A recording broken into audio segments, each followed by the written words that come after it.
The documentary drama, The Social Dilemma, interviews former high-ranking employees of the best tech companies in the world. And all of them raise the same concern, that if things continue the way they are on social media, then we are all heading for a major disaster. They clearly state that it's not social media in and of itself that's the problem. It's the human capacity to abuse technology that is the problem. The documentary raises two main problems. On one end, we have people high up in powerful corporations who stand to profit by exploiting and deceiving. And on the other end are our own tendencies to be addicted and manipulated. Social media is a powerful tool that enables both. It feeds on our worst instincts. Saint Augustine, who first formulated the doctrine of original sin based on the Genesis account, codified it not as a harsh condemning doctrine, but as a sympathetic one. That we as human beings are born at a disadvantage. That within all of us is an inherent condition that tends to gravitate towards things that do not lead to human flourishing, but to our very own destruction. Applying this to social media, the phenomenon has brought about greedy investors and capitalists who want to make money out of our screen time. They pay millions to experts who find ways and means not just to keep us hooked to the screen, but in the process change our behavior so that we become primed candidates for advertisers. But apart from the tech giants manipulating us, we ourselves as users abuse social media in a number of ways. We are quick to spread fake news, we post filtered versions of ourselves and our lives, distorting the reality around us.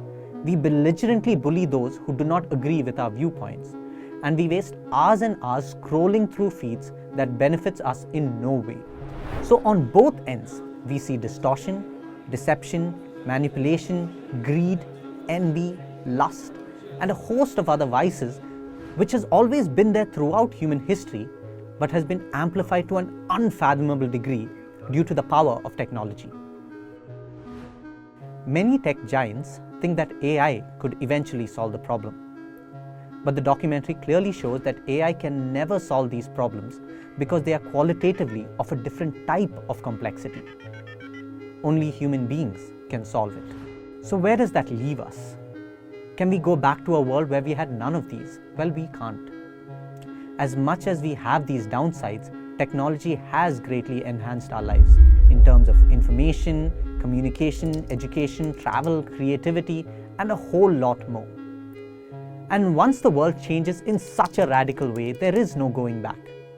The question is, how do we move forward?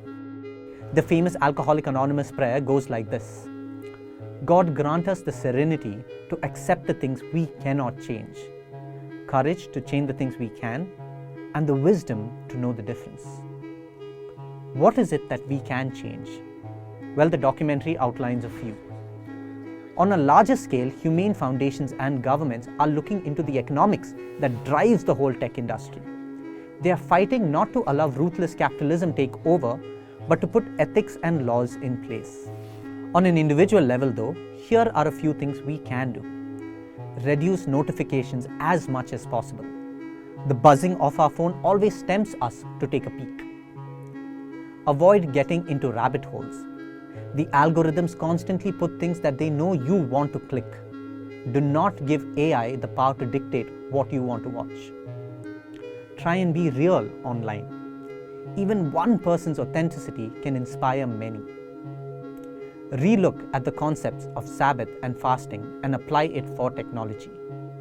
Unplug for a day in a week or stay away from technology for a stipulated period of time.